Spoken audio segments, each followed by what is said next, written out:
This episode of Us and Them is supported with a grant from the Claude Worthington Benedum Foundation. Hey, Trey K here. And from West Virginia Public Broadcasting and PRX, this is Us and Them. We're the show that talks about the things that divide us, and sometimes the things that unite us.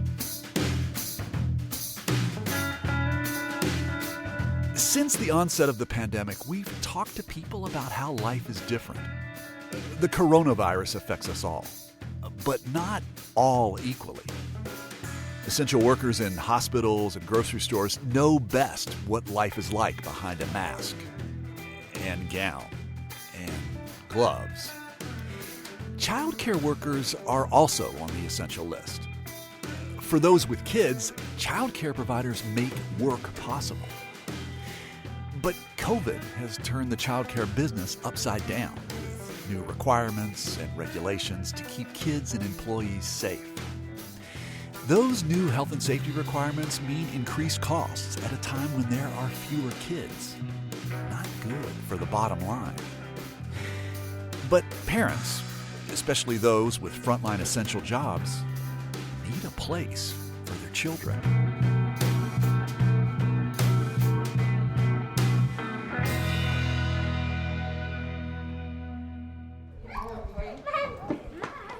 COVID has changed things, starting at the front door. A new classification now considers child care centers critical care sites. Only kids and employees allowed. Parents do drop-off and pick-up at the curb or front door. That's just one of the moves state regulators made to keep centers open and safe.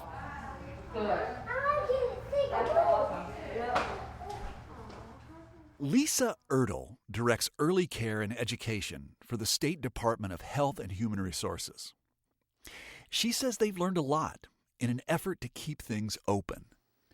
So when you are there with the people in your department and you're looking at this oncoming problem, a global pandemic, and you're seeing what's happening in the states surrounding West Virginia, what was making you shake in your boots?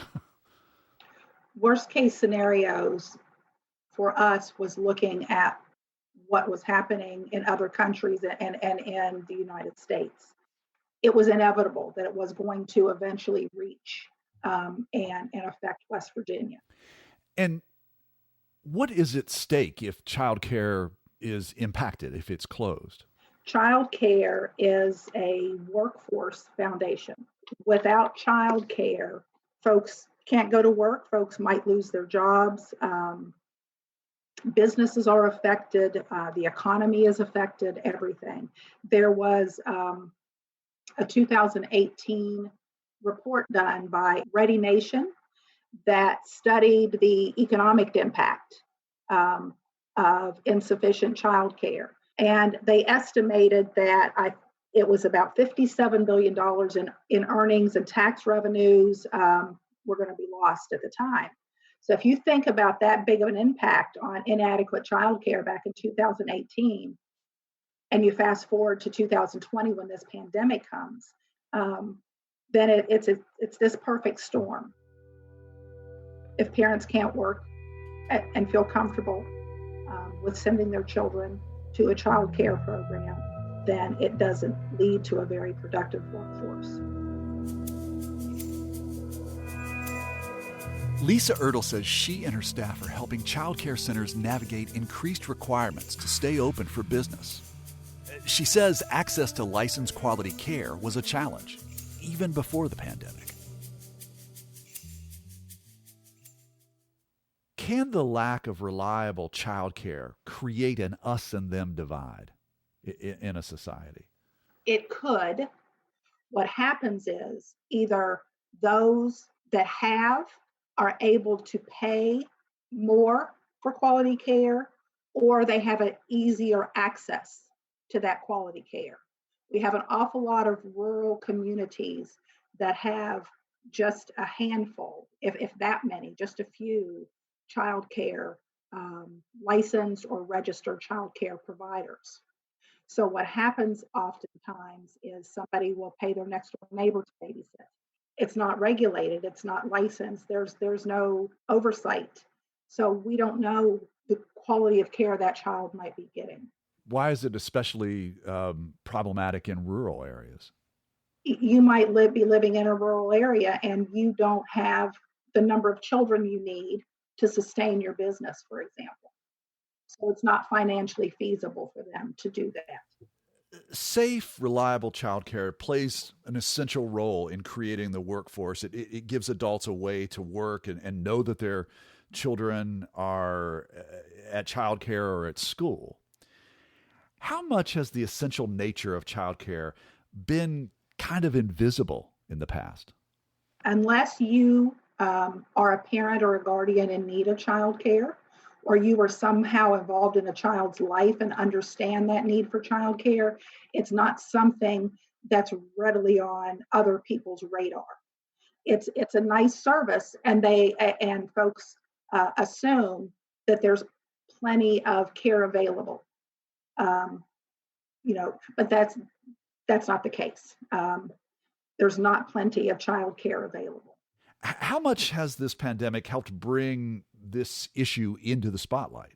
It has shined a huge light on child care and the need for child care. March 24th, a memo went out that businesses were to close unless they were essential, and only child care providers that were willing to become critical child care sites to care for employees of essential children were permitted to remain open and operating.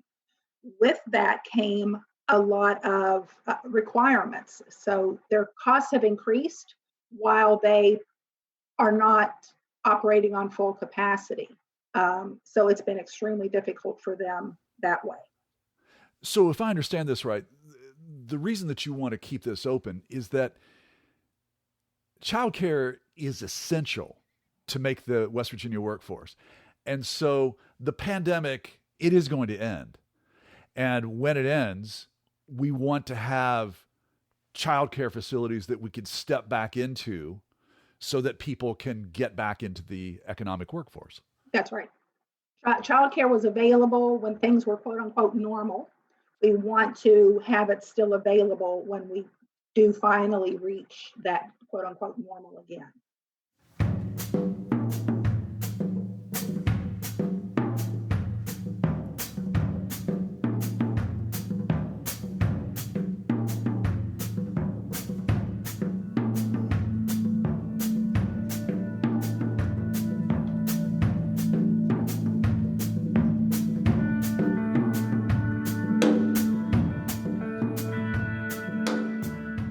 What have you had to do to keep childcare open in West Virginia?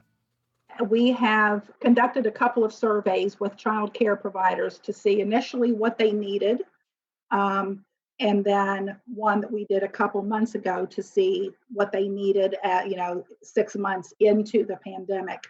You checked in with them early on, and now you're keeping Right. tabs or checking in. Right. We ask questions, what would you need to reopen? What would you need to sustain your business? All of those type of things. What we have coming out very soon are some grant opportunities. Grants for sanitation supplies, because we have heard from providers. One provider told us that her budget has gone up $1,000 a month because of the extra sanitation supplies that she needs. Well, like what? What does she need?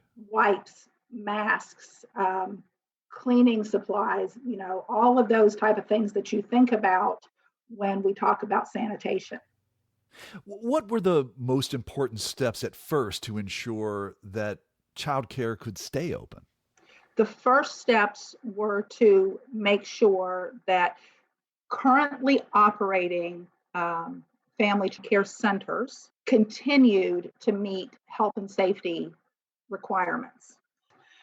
And I think that we were fortunate because child care providers were already familiar with and already implementing a lot of the health and sanitation guidelines that eventually the Center for Disease Control put into place for child care centers.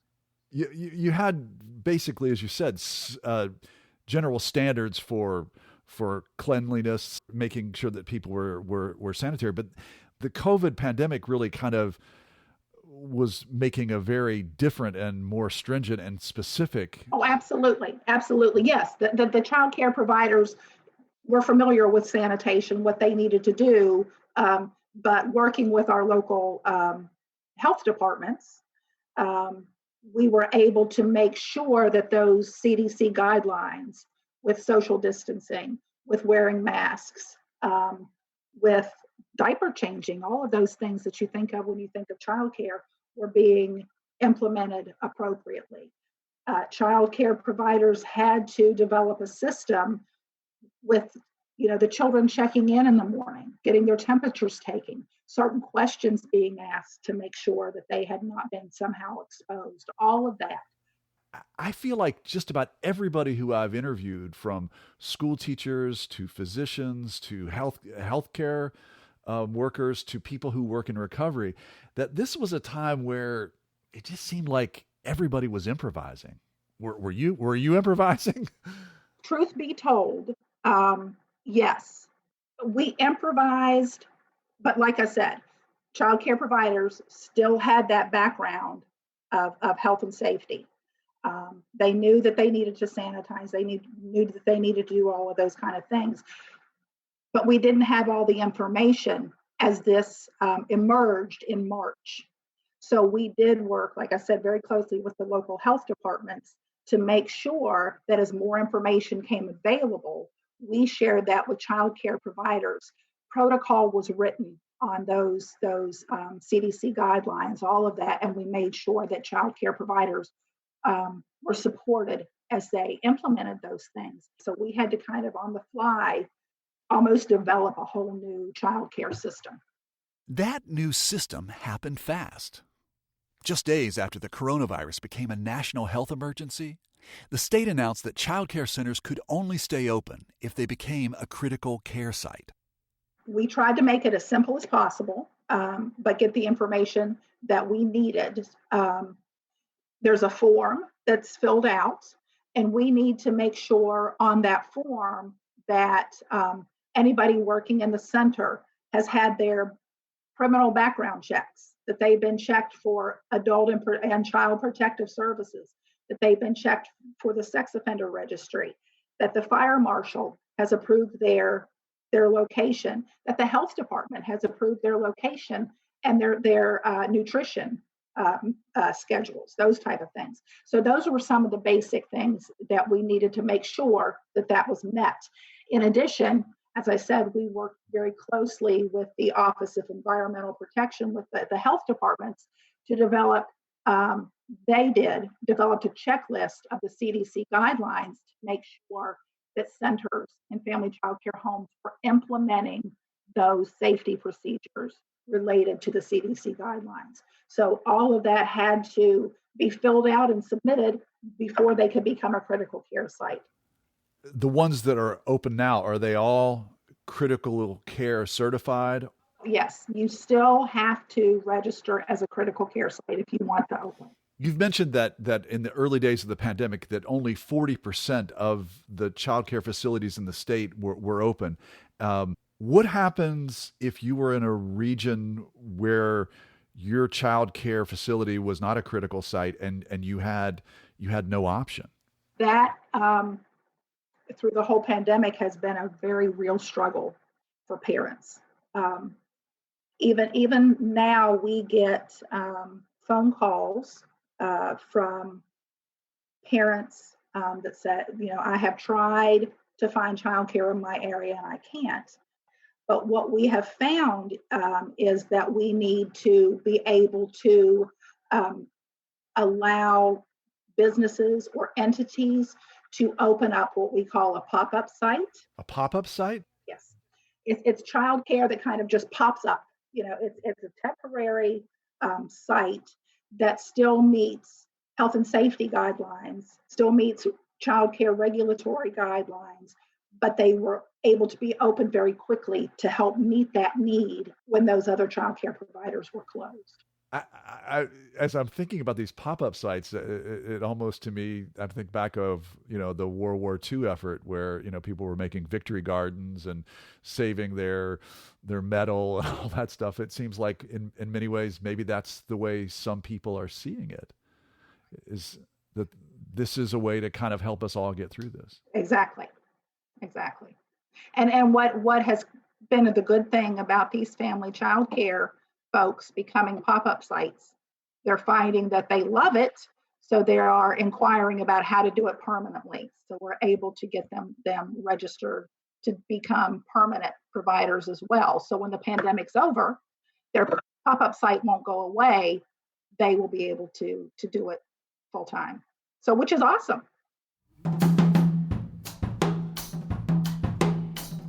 Lisa Ertl says now nearly 85% of the state's child care centers are open as critical care sites. That's up from 40% just a few months ago.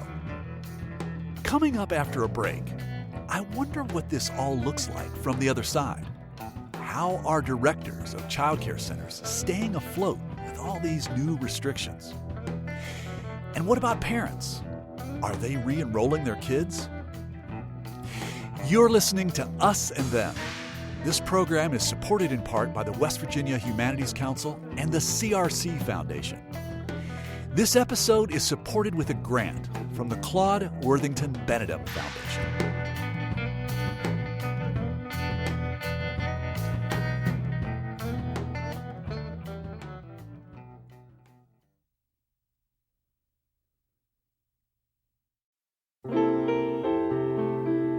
Music lifts us up and brings us together, even when we can't get together in person. Mountain Stage brings you live performances on the air, online, and in our podcast. They remind you how it feels to be in a live audience listening to live music. This is Larry Gross, host of Mountain Stage. Find a link to our stations and our podcast online at mountainstage.org.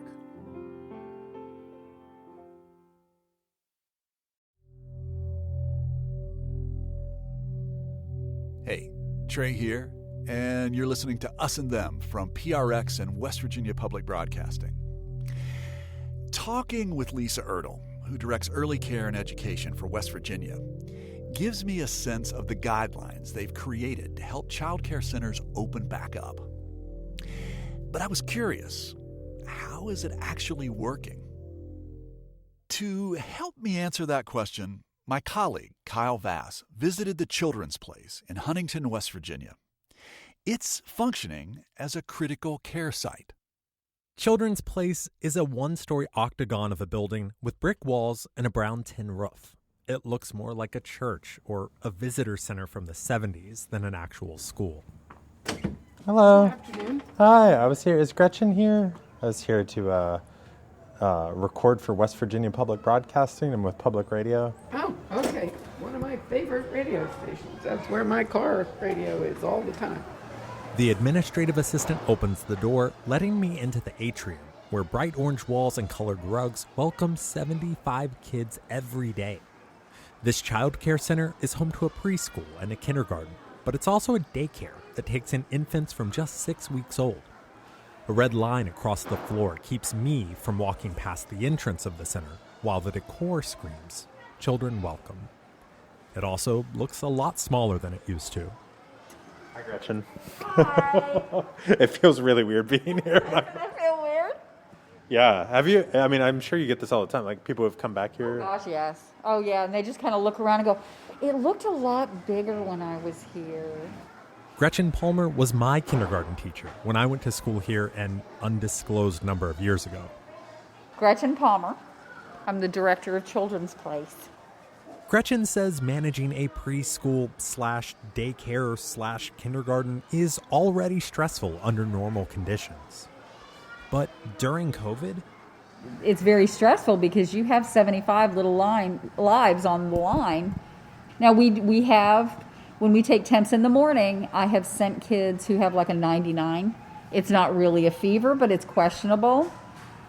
go have the doctor check them out. And they're usually really good about it because they want to keep their child safe too, and they appreciate the fact that we're checking and making sure that we're up on it.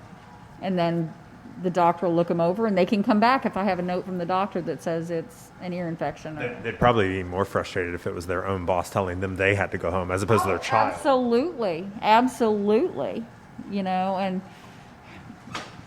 again, I haven't had a whole lot of pushback. I've had some that grumbled, but, sorry. And, I don't really, that's the rules. Sorry. If you don't like it, I'm sorry. Yeah. But that is the way it's going to be. The school-age kids who go to public school a couple of days a week and then come to us for virtual learning have to change their shoes when they come in so that they're not carrying germs from public school into my building. So they keep a set here, they change their shoes, and then when they leave, they change back out and go. Wow, down to the shoes. Is there much in terms of trying to keep the inevitably sticky hands of children less sticky, or they just ooze the stuff? They just ooze fluids from every part of their body. It's always sticky. The hands. It's always sticky, gooey. We don't use hand sanitizer that's mostly for the staff and for the parents. We just wash hands constantly or use baby wipes and, stuff like that. So, is it because they might put it in their eye, or? The hand sanitizer, it's alcohol. If they lick their hands are always in their mouth and they're consuming alcohol. Of course, before the pandemic, none of this was in place. No temperature taking, no extra pair of shoes at the door, no red line keeping outsiders from entering the building. She says at the onset, parents were worried about sending their kids to a daycare. She was faced with a mass exodus of parents. A lot of people were panicky, and so they just decided, okay, well, my business is shutting down, so I'm just going to keep all the kids at home. And we did lose some, and it's building back up now. But we got a critical care license through the state of West Virginia, where we could only take essential workers, and so that cut down our enrollment kind of even more because you could only have daycare if you were an essential employee in somebody's business. So did they change? I guess they said all child care centers are shut down unless you have the certificate. You have that certificate, yes. And it was one of those things, I got the email at 10 o'clock one night that by 7 o'clock the next morning that application had to be in or you could not open your doors at 7 o'clock. You got this at 10 p.m. Yes. And it was like, oh, crap. So I got to work at 5 o'clock in the morning, got my application done, and shot it to the state. Said your doors will not open if you are not in the process of applying for this certificate. So I was in the process. I got it in at 6 o'clock. So as like an administrator, director, manager figure, was there a lot of just having to call your staff back and be like, okay, now this is this, now this is that? Yes. Okay, now we have to do it this way. We did close down for the month of April just because it was getting bad. We didn't know what was going to happen. Staff was getting panicky, because you're dealing with the public. And staff was getting very concerned. And I was getting concerned for them.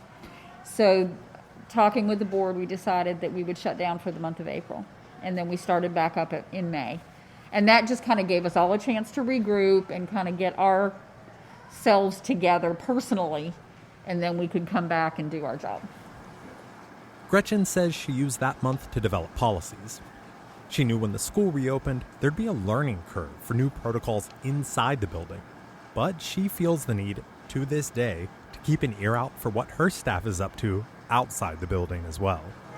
When all of the decisions that had to be made regarding telling employees look, you're not going to go travel, you're not going to go to these hot spots and just come back. Was there any pushback on that? Were employees... They all really understood that we are a collective unit and we have to, as a group, we all play a part in keeping everybody safe, and my actions prevent you from getting sick. And they really stepped up and they did a great job. So I really didn't get a lot of pushback. There were some grumbles, but I was kind of a hard nose about, no, you won't. No, you won't. Now, obviously, I can't totally control what you do on the weekend, but I'd question them. So what'd you do this weekend? And then I might cock an eyebrow if it's something that was, give them the mom eyebrow. Now, when they found out that they would have to quarantine if they went out of state on vacation and stuff like that, they weren't happy, but they didn't push it. They canceled their plans. So I was really proud of them. Was it the same thing with parents? You know, they really were actually quite thankful that, you know, we were trying to protect their kids and keep everybody safe. If I've had some that cancel vacation plans because they knew that the potential of them having to quarantine and their child quarantine, it's just not worth putting anybody at risk. And they realized that, you know, okay, I could go on vacation and my kid comes here. He may be fine, but he may make somebody else sick. Gretchen introduced me to one of those parents, Megan Shoemaker. Megan is one of those essential workers who had no idea what to do with their kids when COVID first hit. I am a nurse practitioner for palliative care. Megan works at a cancer center in a local hospital. She needed to be at work, but her go-to babysitters, her own parents, were not an option. They've watched all of my kids since they were babies, and they sort of just said, no way, like we can't do it. We're on lockdown, which left my husband and I in a bit of a pickle. We totally understood, but it was still a little frustrating for us because we were like, what in the world are we going to do? And to make matters worse, prior to that, the Monday, Tuesday, prior to school stopping and the world coming to a halt, I got super sick.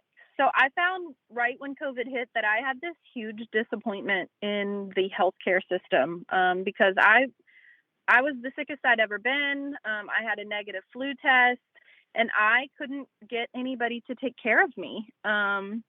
Nobody wanted to lay hands on me because I was so sick. And, you know, it was just hitting and it was new, so there wasn't a test. You couldn't get your hands on a COVID test. And on top of that, everybody was shutting down and scared. Megan says being a patient at the onset of COVID changed her entire perspective on healthcare.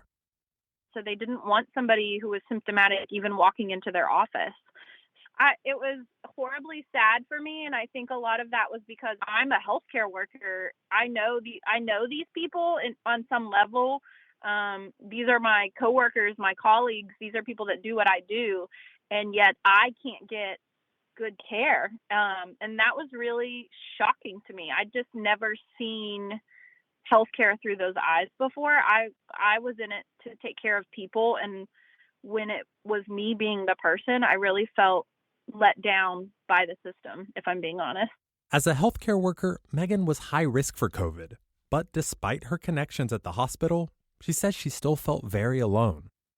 I really wanted the answer of what was going on, what's going on with me. I had a negative flu, and I was sick. I mean, I was very sick, and it was scary.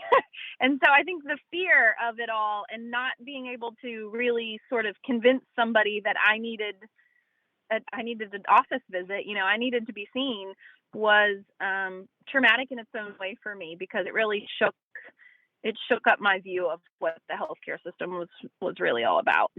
COVID testing wasn't widely available at the time, so she got antibiotics and was turned away from visiting her own hospital. Her 3 kids were all under the age of 6, and her husband, who's an accountant, was busy working from home, in and out of Zoom calls all day. Nobody would come near me or my kids, especially my parents. Those were some dark times where we were really ready to wave the white flag in parenting. We needed rescued for sure. After she recovered, Megan's workload was cut to 20 hours a week. She says that helped her have more time to take care of her kids. She says she and her husband made it through the summer, and as fall grew closer, their school district offered 2 options: completely virtual learning from home or a hybrid model with 2 days at school and 2 days at home. Megan wanted her kids to go virtual, Daycares were opening back up to kids of essential workers, and the state offered a program called Links to subsidize their childcare costs. We actually chose all virtual because at the time, we had a Link certificate for being essential workers. Link was covering our childcare. But on the first week of school, the state announced it only had a few months of funding left for the subsidy program. So Megan and her family had to scramble to figure out things on their own. Then Link withdrew our certificate briefly and said they were out of money. And so at that time, we really had to, drop back and reevaluate some things.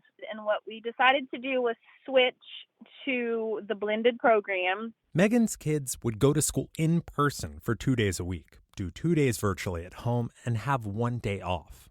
But Megan says to this day, she has no idea if switching to the blended program was the right call. And for her, that's the toughest thing about being a parent during this pandemic. No decision feels like a good decision. And I think that's one of the most exhausting parts of parenting right now is just you can make a decision, but it doesn't feel, there isn't a decision where you're like, yes, this is the right decision for us and it feels good and I'm doing the right thing for me and for my kids and for my community.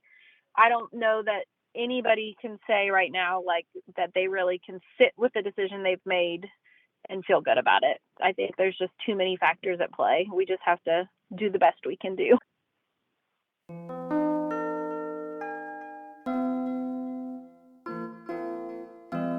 I really empathize with where Megan is coming from. Everyone seems like they're constantly needing to improvise and figure out a workaround. Megan's family has had to make choices and land on one that feels less terrible than the alternatives. When childcare options are in jeopardy, parents juggle just to get through the day.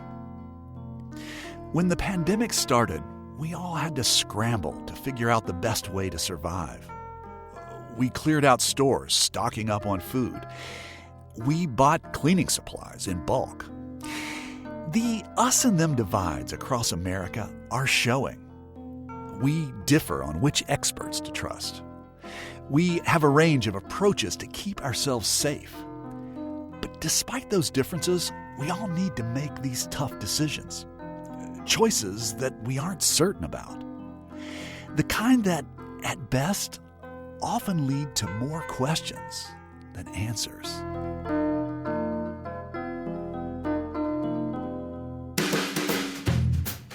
You've been listening to Us and Them. Our team for this episode is me, Trey Kay, Kyle Vass, and Kate Smith.